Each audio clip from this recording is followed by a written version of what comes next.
Hello everybody and welcome back to The Lost Planeswalker. You're here with me, Jesse, the Lost Planeswalker, and today I have the Precon upgrade guide for Miracle Workers. This is a very cool Esper deck that focuses around enchantments in a different way that I think really brings some fun new play strategy to these colors that white traditionally being a pretty good enchantment color, but blue and black a little softer. There's definitely a lot of really good black enchantments and some really good blue ones, so this is a very cool deck that can combine all of those into one deck. So the two commanders in this deck, we have the face commander Amanatu Veil Piercer, and then we have the Master of the Keys. A very cool set of commanders here, but let's look at Amanatu here. So one white, blue, and a black legendary creature human wizard with, at the beginning of your upkeep, Surveil 2. Each enchantment card in your hand has Miracle. Its Miracle cost is equal to its mana cost reduced by 4. So Miracle is a very cool ability that says you may cast this card for its Miracle cost when it is drawn if it's the first card you've drawn this turn. And I learned that Miracle, just like Madness, lets you get around timing restrictions. So if you draw a card on your opponent's turn and you reveal it and it's an enchantment, guess what? You can cast it right then, even though you can only cast those normally at sorcery speed. So this is a very cool deck where you can build around drawing cards on your opponent's turns, playing a ton of really cheap enchantments, and having a really good time. Amanatu here provides a really fun play strategy, and I'm actually going to build a secondary deck with her because I think that this deck is cool, but I think you can build it out and it could be even cooler. So next, we have the Master of Keys, X white, blue, and a black legendary enchantment creature horror with flying. When the Master of Keys enters, put X +1/+1 counters on it and mill twice X cards. Then each enchantment card in your graveyard has escape. The escape cost is equal to the card's mana cost plus exile 3 other cards from your graveyard. You may cast cards from your graveyard for their escape cost. So escape is a mechanic that came out in Theros Beyond Death that allows you to cast stuff from your graveyard by exiling some cards in additional costs. This is a really cool commander where you can make him pretty big, mill a bunch of cards in the process, and then be able to cast all of your stuff from your graveyard. In addition, if something keeps getting removed, maybe your best enchantment keeps getting removed, or maybe you want to cast enchantment creatures from your bin, guess what? You can. This gives all of your creatures escape as well, which is very good. So this deck is definitely going to have to be way heavier in the mill strategy, and really this deck that we have right here is not set up for that. So I would stick with Amanatu Veil Piercer, but of course we're talking about the new cards to expect in this deck, cards to cut, and some great cards to add. So starting out with those new cards, we have Ancestral Cellar Spawn, Fear of Sleep Paralysis, and Metamorphosis Fanatic. Ancient Cellar Spawn, 1 black enchantment creature horror. Each spell you cast that's a demon, horror, or nightmare costs 1 less to cast. Whenever you cast a spell, if the amount of mana spent to cast it was less than its mana value, target opponent loses life equal to the difference. So we're going to be taking advantage of our miracle cost and discounting spells here, dealing that change in mana spent and mana cost, which could be pretty cool, especially in this deck. Fear of Sleep Paralysis, 5 and a blue enchantment creature nightmare with flying in Eerie. Whenever it or another enchantment you control enters, and whenever you fully unlock a room, tap up to 1 target creature, then put a stun counter on it, and then stun counters can't be removed from permanents your opponent's control. That's very, very powerful. Obviously, you're going to get a 6 mana card that can do an ability like this, but making it so those stun counters permanently tap down your opponent's creatures while this is on the battlefield is insanely powerful. There's a lot of stun counter support we've gotten over the last couple of years since that was released, so this is a very cool card. And Metamorphosis Fanatic, 4 black creature human cleric with a lifelink. Whenever Metamorphosis Fanatic enters, return up to 1 target creature card from your graveyard to the battlefield with a lifelink counter on it, and you can miracle cost this out for 1 and a black if it's the first card you've drawn. That's incredible. I mean, for 6 mana, getting a 4/4 lifelinker is pretty good. Getting something back from your graveyard, I mean, that's already a good card. But if you could miracle this out for just 2 mana, that's insane. That's an animate dead, but you're getting a 4/4 plus another creature. That's so good. This is a very cool card, and I expect to see this in some decks. But next up, we have Phenomenon Investigators, Redress Fate, and Soaring Lightbringer. So Phenomenon Investigators, 2 blue black creature human detective. As this enters, choose Believe or Doubt. If you believe, whenever a non-token creature you control dies, create a 2/2 black horror enchantment creature token. And Doubt, at the beginning of your end step, you may return a non-land permanent you own to your hand. If you do, draw a card. I mean, this is okay. I think making those enchantment creatures is probably pretty powerful. I mean, if you're playing a deck that bounces stuff back to your hand, that's okay as well. But I think that this is pretty neat. But Redress Fate is 6 white sorcery with return all artifacts and enchantment cards from your graveyard to the battlefield, and you could miracle it for 3 and a white. Now, we don't have too many artifacts in this deck, but getting to return all of our enchantments to the battlefield for 4 mana is a pretty nice card. So this is something you definitely want to miracle cost out. And then Soaring Lightbringer, 4 and a white. Enchantment creature, bird glimmer with flying. Other enchantment creatures you control have flying, and whenever you attack a player, create a 1/1 white glimmer enchantment creature that's tapped and attacking that player. Obviously, just giving all your stuff flying is pretty good. I don't really know if making that 1/1 is so powerful. Maybe if you have someone ever an enchantment enters, you draw a card or something, then this gets much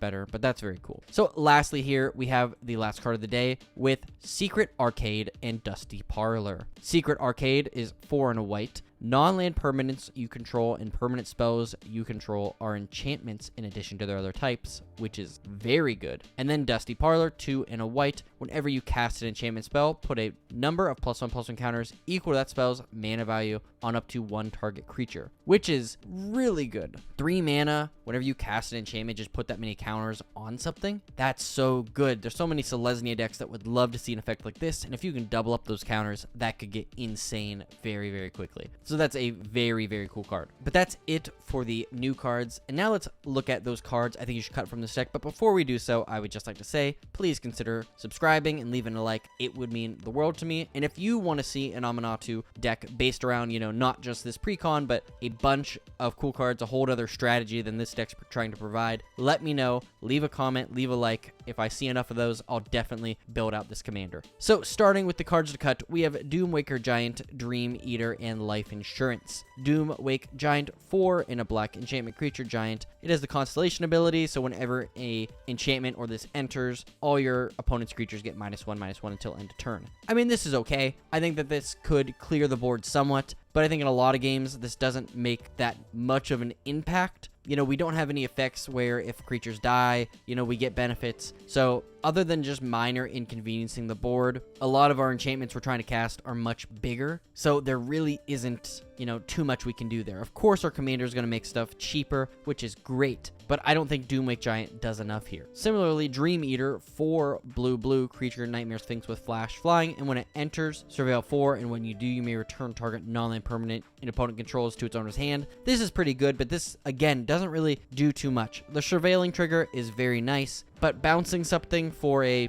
6 mana 4/3 in the air really doesn't do that much for me, what I would like to see. There's a lot of other cheaper spells that let you surveil then draw I would rather see than this creature. And Life Insurance, 3 white and a black enchantment. You can extort, one of my favorite worst mechanics. It gets very powerful if you can build up enough of them. Obviously this deck isn't revolving around that, so this is one of the reasons it's cut. But also, I think that with Amanatu's ability, you're going to be able to cast a ton of enchantments at discounted rates. So I don't really know why we need treasure support. There isn't enough treasure support in this deck to really support that. I did add a couple cards that might help with treasures, but this just, I don't think makes the cut for 5 mana. Next, we have Ponder, Portent, and Prognostic Sphinx. Ponder and Portent, I think, are going to be pretty surprising cards. They're both very cheap cards that let you look and then draw. And the reason I'm going to say I cut them is because I would rather replace them with instant cards that let you surveil and draw, or look at cards and then draw. Primarily because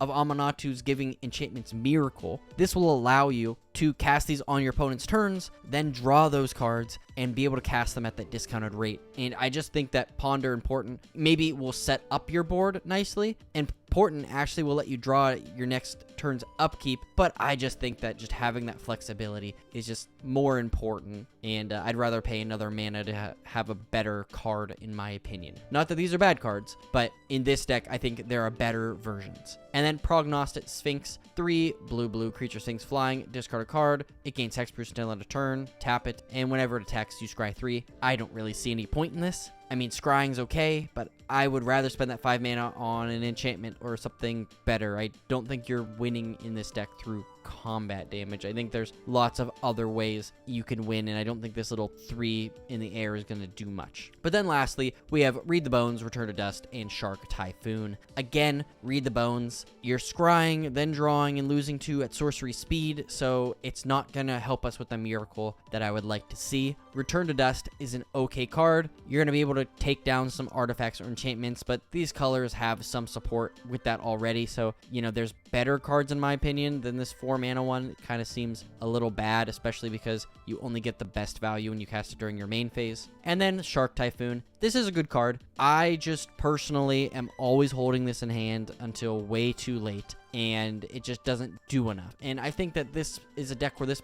probably is going to work pretty well, but I would rather just cast some of our better enchantments or put other enchantments in the deck that do more for this deck and making it play stronger than making these sharks. So that's just my opinion. Like I said, I think a lot of these cards are really good. I just think that maybe there's some other options we could look at that are going to power this up in a different way. So let's start out by looking at those cards to add. So the cards, I'm going to start out by adding our Alms Collector, Consecrated Sphinx, and Consider. Right, Alms Collector here, it's got Flash. If an opponent would draw 2 or more cards, instead you and that player each draw a card. A lot of the cards I'm including are just drawing you into stuff. You know, you're going to be wanting to draw a ton of lands in order to play some of these larger enchantments later in the game as well, as long as, in addition to also having enough mana to, you know, do this stuff on your opponent's turns. So I think that drawing a bunch more cards is going to be way more central to this deck. And so Consecrated Sphinx, obviously, whenever an opponent draws a card, you may draw 2. This seems pretty good. And then Consider as well. You surveil 1, then draw. That's what I'm kind of talking about. I'd rather place Consider in this deck than Ponder, because I can do this on my opponent's turns, and then surveil, hopefully, an enchantment on top, or if I already put one on top, draw that card and be able to cast it for Miracle. Next is Curate, Doom Whisperer, and Fairy Mastermind. Curate here, another instant. Your surveil 2 this time and draw a card, so very, very good.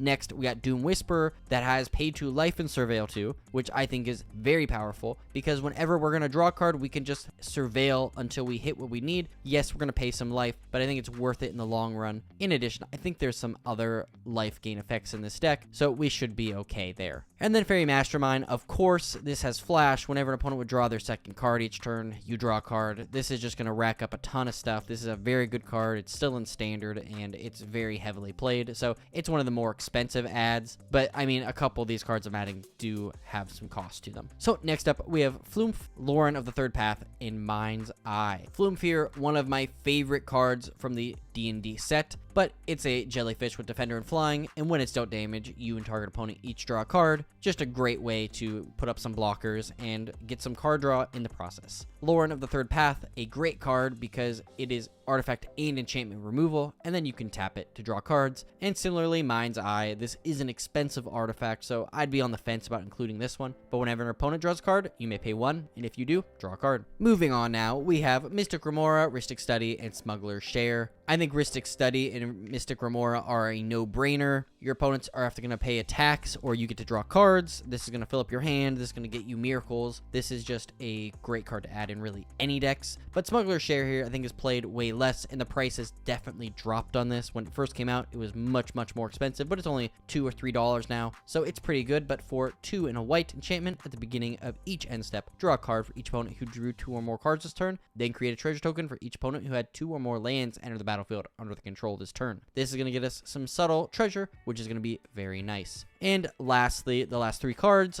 are Tenuous Truce, Trouble in Pairs, and Wedding Ring. Again, we are benefiting based on our opponents with these cards, so this is very powerful. Tenuous Truce enchants a player. At the beginning of enchanted player's end step, you and that player each draw a card, and whenever you attack enchanted player or a planeswalker they control, or when they attack you or planeswalker you control, sacrifice Tenuous Truce. So you can pair up with an opponent and say, hey, listen, you draw, I draw, let's get some additional benefit going on, and maybe that'll stick around for a while. Very similar to Wedding Ring. Whenever you draw, they draw. Whenever they draw, you draw. And whenever you gain life, they gain life. So it's a very good effect there, especially if you're putting this on a lifelink player who's trying to gain a ton of life. But lastly, Trouble in Pairs, a no-brainer card, very similar to Smuggler's Share, where whenever an opponent attacks you with 2 or more creatures, whenever they draw their second card or they cast their second spell, you draw. It's much more powerful. It does cost an additional mana and skips extra turns. I mean, it is a no-brainer card, and I would not be surprised surprised if within a year it's above $50 with how powerful it is. Even though it's still in a Precon that I think you can pretty readily get, it's definitely worth the cost of that Precon, and that Precon's actually pretty fun. But with that, I would just like to say thank you so much for watching. What do you think of the cards I added? I think that, you definitely need a lot more card draw, especially on your opponent's turn, to take advantage that special miracle casting window that you get to cast even on your opponent's turns. So I think that this deck definitely needed a lot more of it. I think that there was a lot of really good other cards in this deck that are going to help you set up your turns, get things ready, and, there's definitely a lot of enchantments copying, making multiple copies of your best enchantments, and getting some incredible power there. But let me know, is there a card I missed? Is there like a card that's like, this is perfect in Amanatu, you should have been playing this? Let me know. I love to hear about it in the comments down below. And in addition, if you'd please leave a like, share this video with a friend, and subscribe, that would mean the world to me. So thank you, thank you, thank you. And now today's Scryfall card of the day is another great card that would go in this deck, Smothering Tithe. I await your donation. Dasha Orzhov Priest. Thank you so much for watching, and as always, I'll see you later, Planeswalkers.